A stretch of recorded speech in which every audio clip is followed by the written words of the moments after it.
Hello. Welcome to the Nightly Bedtime Story Podcast. I'm Kevin Hayes, the Story Man, and for tonight's bedtime story, I'm going to read you Hansel and Gretel. I hope you like it. Hansel and Gretel. Once upon a time there lived near a large forest a poor woodcutter with his wife and his 2 children. The boy was called Hansel and the girl Gretel. They had little enough to eat, and once, when there was a great famine in the land, he could no longer even supply them daily bread. Now, as he was thinking in his bed one evening, tossing and turning about in his anxiety, he groaned and said to his wife, "What is to become of us? How are we to feed our poor children when we no longer have anything even for ourselves?" "I'll tell you what, husband," answered the woman. "Early tomorrow morning we will take the children out into the forest to where it is the thickest. There we will light a fire for them, and give each of them one more piece of bread. And then we will go to our work and leave them alone. They will not find the way home again, and we shall be rid of them." "No, wife," replied the husband. "That I can never do. How can you bring your heart to leave my children all alone in the forest? For the wild animals will soon come and tear them to pieces." "Oh, you fool," she said. "Then all 4 of us will die of hunger. You may as well plane the planks for our coffins." But she left him no peace until he consented. "But I feel very sorry for the poor children all the same," said the man. The 2 children had also not been able to sleep for hunger, and had heard what their stepmother had said to their father. Gretel wept bitter tears and said to Hansel, "What will become of us?" "Be quiet, Gretel," said Hansel. "Do not cry. I will soon find a way to help us." And when their parents had fallen asleep, he got up, put on his little coat, opened the door below, and crept outside. The moon shone brightly, and the white pebbles which lay in front of the house glittered like real silver pennies. Hansel stooped and stuffed the little pockets of his coat with as many as he could get in. Then he went back and said to Gretel, "Don't worry, dear little sister, and sleep in peace. God will not forsake us." And he lay down again in his bed. The next morning, before the sun had risen, the wife went and awoke the 2 children, saying, "Get up, you lazy things. We are going into the forest to fetch wood." She gave each a little piece of bread and said, "There is something for your dinner, but do not eat it up before then, for you will get nothing else." Gretel took the bread under her apron, as Hansel had the pebbles in his pocket. Then they all set out together on the way to the forest. When they had walked a short time, Hansel stood still and peeped back at the house, and did so again and again. His father said, "Hansel, what are you looking at? And why do you lag behind? Take care and keep up with us." "Ah, father," said little Hansel, "I am looking at my little white cat, which is sitting up on the roof, and wants to say good-bye to me." The wife said, "Fool, that is not your little cat. That is the morning sun which is shining on the chimneys." Hansel, however, had not been looking back at the cat, but had been constantly throwing one of the white pebble-stones out of his pocket on the road. When they had reached the middle of the forest, the father said, "Now, children, pile up some wood, and I will light a fire, so that you may not be cold." Hansel and Gretel gathered brushwood together as high as a little hill. The brushwood was lighted, and when the flames were burning very high, the woman said, "Now, children, lay yourselves down by the fire and rest. We will go into the forest and cut some wood. When we are done, we will come back and get you." Hansel and Gretel sat by the fire, and when noon came, each ate a little piece of bread, and because they could hear the strokes of the wood axe, they believed that their father was near. It was not the axe, however, but a branch he had fastened to a withered tree, which the wind was blowing backwards and forwards. And as they had been sitting such a long time, their eyes closed with fatigue, and they fell fast asleep. When at last they awoke, it was already dark night. Gretel began to cry and said, "How are we to get out of the forest now?" But Hansel comforted her and said, "Just wait a little until the moon has risen, and then we will soon find the way." And when the full moon had risen, Hansel took his little sister by the hand, and followed the pebbles, which shone like newly coined silver pieces, and showed them the way. They walked the whole night long, and by break of day they came once more to their father's house. They knocked at the door, and when the woman opened it and saw that it was Hansel and Gretel, she said, "You naughty children, why have you slept so long in the forest? We thought you were never coming back at all." The father, however, was very glad, for it had grieved his heart to leave them behind alone. Not long afterwards, there was once more great famine throughout the land, and one night the children overheard their stepmother saying to their father, "Everything is eaten again. We have 1/2 loaf left, and that is the end. The children must go. We will take them farther into the forest, so that they will not find their way out again. There is no other means of saving ourselves." The man's heart was heavy, and he thought it would be better to share the last mouthful with the children. His wife, however, would listen to nothing that he had to say, but yelled at him without end until he gave in. The children, however, were still awake and had heard the conversation. When the parents were asleep, Hansel again got up, and wanted to go out and pick up pebbles as he had done before. But the wife had locked the door, and Hansel could not get out. Nevertheless, he comforted his little sister, and said, "Do not cry, Gretel. Go to sleep quietly. The good God will help us." Early in the morning the stepmother came and pulled them out of bed, and gave them each a piece of bread, which was smaller than the time before.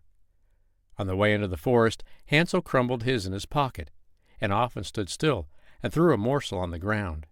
"Hansel, why do you stop and look about?" said the father. "Keep in the path." "I am looking back at my little pigeon which is sitting on the roof, and wants to say good-bye to me," answered Hansel. "Fool," said the wife. "That is not your little pigeon. That is the morning sun that is shining on the chimney." Hansel, however, kept dropping crumbs on the path. The stepmother led the children still deeper into the forest, where they had never in their lives been before. Then a great fire was again made, and the mother said, "Just sit there, you children, and when you are tired you may sleep a little. We are going into the forest to cut wood, and in the evening, when we are done, we will come and fetch you away." When it was noon, Gretel shared her piece of bread with Hansel, who had scattered his on the path. Then they fell asleep, and evening passed, but no one came to get the poor children. They did not awake until it was dark night, and Hansel comforted his little sister and said, "Just wait, Gretel, until the moon rises, and then we shall see the crumbs of bread which I have scattered about. They will show us our way home again." When the moon came, they set out, but they found no crumbs, for the many thousands of birds which fly about in the woods and fields had picked them all up. Hansel said to Gretel, "We shall soon find the way." But they did not find it. They walked the whole night, and all the next day too, from morning till evening, but they did not get out of the forest, and were very hungry, for they had nothing to eat but 2 or 3 berries which grew on the ground. And as they were so weary that their legs would carry them no longer, they lay down beneath a tree and fell asleep. It was now 3 mornings since they had left their father's house. They began to walk again, but they only got deeper and deeper into the forest, and if help did not come soon, they would die of hunger and weariness.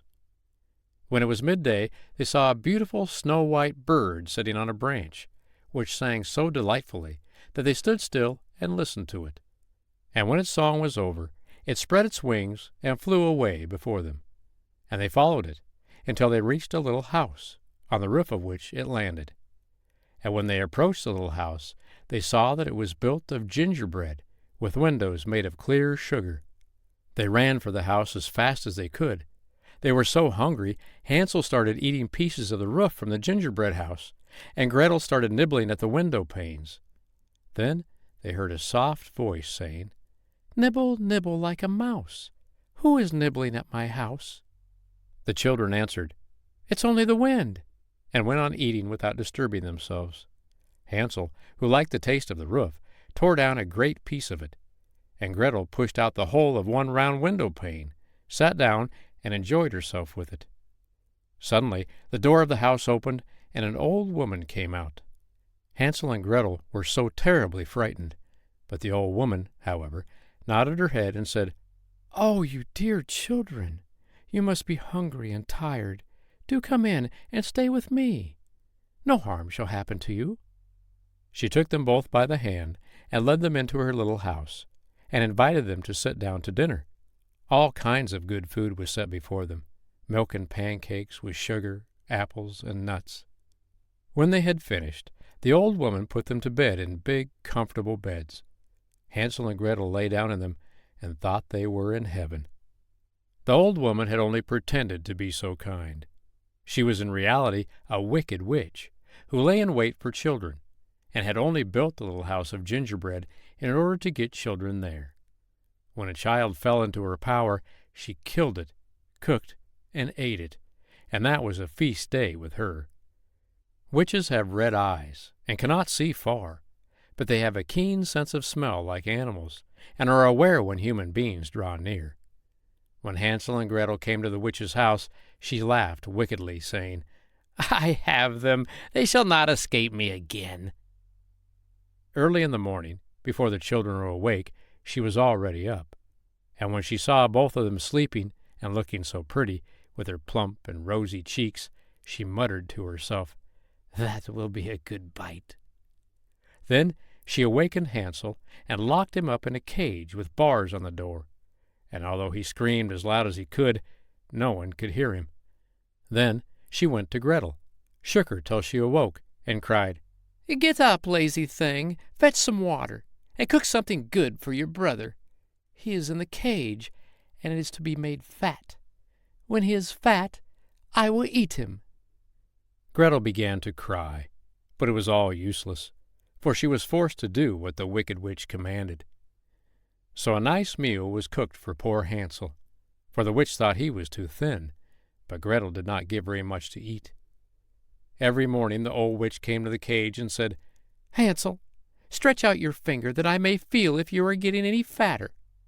Hansel, however, stuck out an old bone to her, and the old witch, who had bad eyesight, could not see it, and thought it was Hansel's finger, and wondered why he was not getting any fatter after 4 weeks. At last she decided to eat him anyway. While the tears were flowing down Gretel's face, she was forced to build a fire and fill the kettle with water. "First we will bake, however," said the old witch. "I have already heated the oven and kneaded the dough." And so saying, she pushed poor Gretel up to the oven, from which flames of fire were already darting. "Crawl in," said the witch, "and see if it is hot enough, so that we can bake the bread in it." And once Gretel was inside, she intended to shut the oven door and let her bake in it, and then she would eat her too. Gretel saw what she had in mind, and said, "I do not know how I am to do it. How do I get in?" "Silly goose," said the old witch. "The door is big enough. Just look, I can get in myself." And she crawled up and put her head into the oven. Then Gretel gave her a push, so that she fell right in, and then shut the iron door and fastened the bolt. Oh, then she began to howl quite horribly. Since the old woman was a witch, the fire did not burn her, and she escaped as a puff of black smoke. But she could no longer harm Hansel and Gretel, or any other children lost in the forest. Gretel, however, ran like lightning to Hansel, opened his cage, and cried, "Hansel, we are saved! The old witch is dead!" Then Hansel sprang like a bird from its cage when the door is open. How they did rejoice and hug each other, and dance about and kiss each other.